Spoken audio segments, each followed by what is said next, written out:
Manchester United trying to put behind them an unhappy sequence of results on this ground, an unhappy sequence of failure. Oh, and they've got a great goal from their former Norwich City player, Steve Bruce. And would you believe that's his 15th of the season? Bruce. Phillips trying to get to Sharp before the ball arrived, unsuccessfully. Webb. Ince. He'll get it again. It's within shooting range. It's found the bottom corner.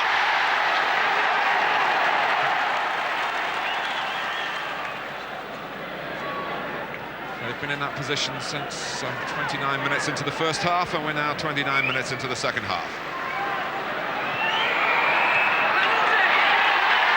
And Manchester United have a penalty. Hughes pushed by Polston. Can he get his second goal of the game? Oh yes, absolutely no nonsense about that.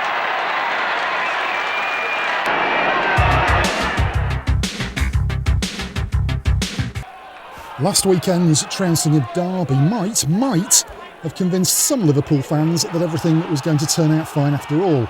Here's the reality check. Les Ferdinand was unfortunate not to score there, but his frustration would only be temporary against a defence that was in a permanent state of disarray. When Simon Barker got the ball back into the middle, Ferdinand headed powerfully to give Queen's Park Rangers the lead with his 7th goal in 7 games. Liverpool's back line has looked decidedly papery without Alan Hansen's influence, and the midfield is no longer playing well enough to protect it. Even so, some of the goals the champions are now conceding are inexplicable. Roy Wegerle contained his astonishment just enough to take full advantage of the generosity on offer.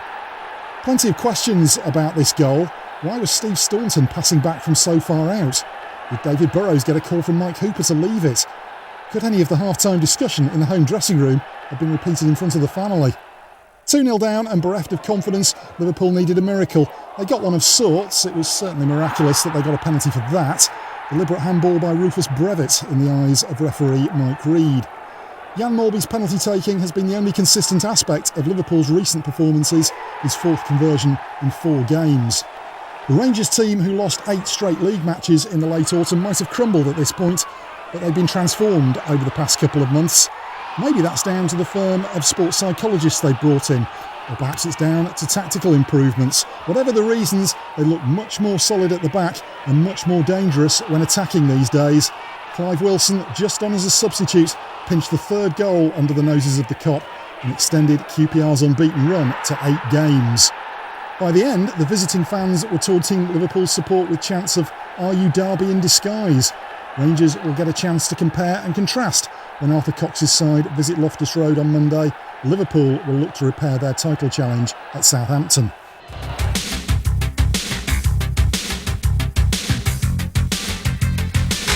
Derby manager Arthur Cox demands pride and passion from his players after that thrashing by Liverpool.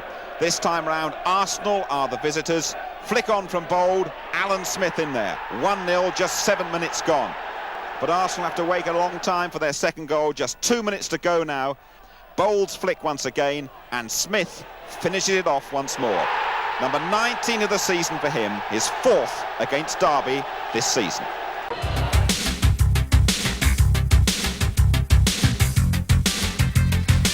Sunderland, second from bottom, desperately need all 3 points against Palace at Roker to keep alive their First Division survival hopes. 35 minutes gone, and delightful play between Atkinson and Brady, and that's beyond Nigel Martin, and big things predicted for 19-year-old Kieran Brady. Palace though back on level terms 3 minutes after half-time. Long throw from Andy Gray. Alan Pardew drills in the equaliser. But Sunderland's youngsters are playing really well, and many people hope they'll be around in the First Division again next season. 9 minutes to go now, and Brady sets up David Rush to make it 2-1. Rush enjoys playing against Palace. He scored against them on his debut back in December.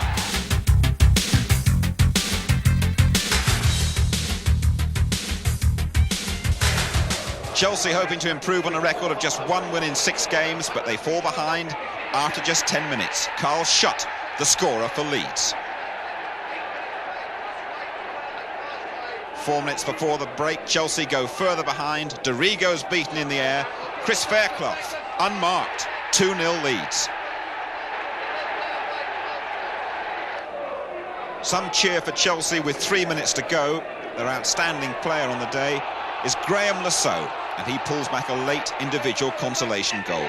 Too little though, Leeds take the 3 points.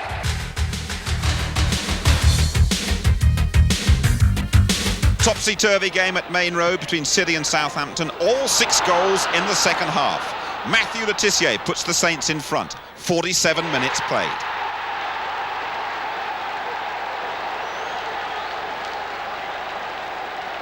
Just after the hour, City back in it. Simple goal too, a long free kick. Niall Quinn up well. Clive Allen tucks away the equaliser. 1-1. Player-manager Peter Reid directing proceedings. City go ahead. Watch Mark Brennan from this free kick. No chance for Flowers. 2-1 up and just a quarter of an hour left. Quite a finish to this one though. The Saints force themselves back into it 6 minutes later. Spectacular goal too. Russell Osman's volley. And that's 2-2. Just 4 minutes to go now, and City must have thought they'd finally got all 3 points in the bag. Only their second win in 8 matches it would have been. It's played into the area, and David White makes it 3-2. But Southampton, who are in a bit of relegation trouble themselves, show massive resilience, with the crowd begging for the final whistle. Alan McLaughlin makes it 3-3. What a match.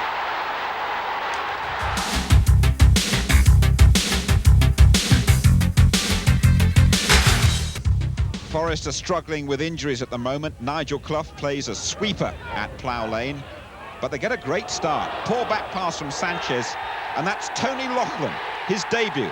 On the score sheet, just 36 seconds gone. Forest a goal to the good. Wimbledon back on level terms midway through the half. Cross from McGee. Big scramble.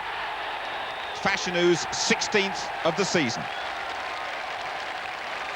And in the second half, Wimbledon, who are having an excellent season, overwhelm Brian Clough's youngsters. Long Wimbledon through ball. And McGee, the Republic of Ireland under-21 international, makes it 2-1. Forest probably have their minds very much on the FA Cup semi-final. They'll hope to have all their regulars back for that match. But Brian Clough will be incensed about sloppy defending like this that opens the way for Wimbledon's third. It's scored by their recent acquisition from non-league Barnet, the substitute Andy Clark. Ray Harford's side now unbeaten in the last 10 games and in the top 6.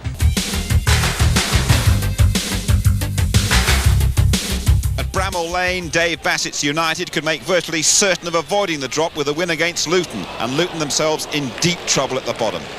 14 minutes gone, and Lars Elstrup with a neat header, his 17th of the season.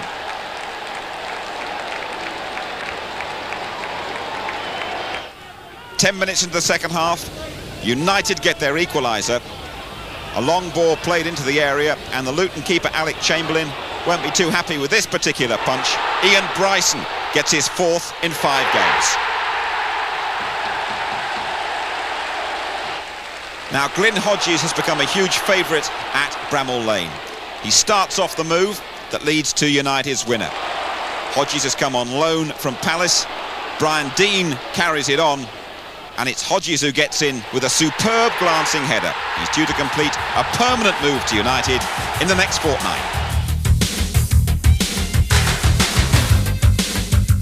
Spurs without 2 star prize assets, Gascoigne and Lineker. Coventry take full advantage. They go 2 up in 19 minutes. That's David Smith's first of the season. And Coventry City really dominate the match early on. Tottenham all over the place, particularly in defence. Cyril Regis with an excellent header off the post. Coventry's second has to come though, and indeed it does. And the scorer is Kevin Gallagher. Again, poor defending, and Gallagher takes full advantage. Good finish from the Scot. So Coventry looking set for only their second away win of the season, but 2 minutes before half-time and against the run of play, Spurs are back in it. And a good finish too from the Spaniard Nahim.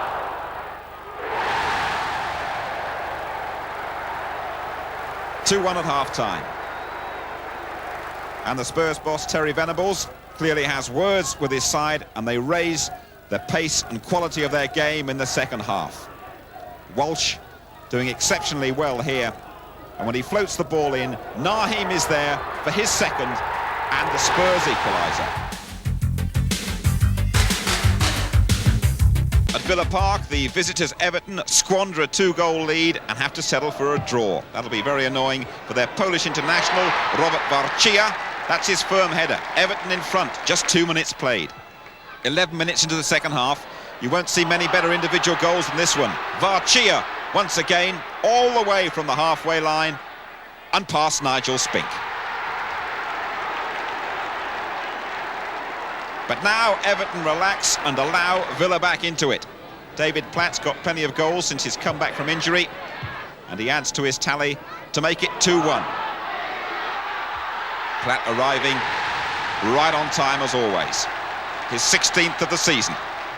Just a minute to go now, and substitute Ian Olney earns Villa a point.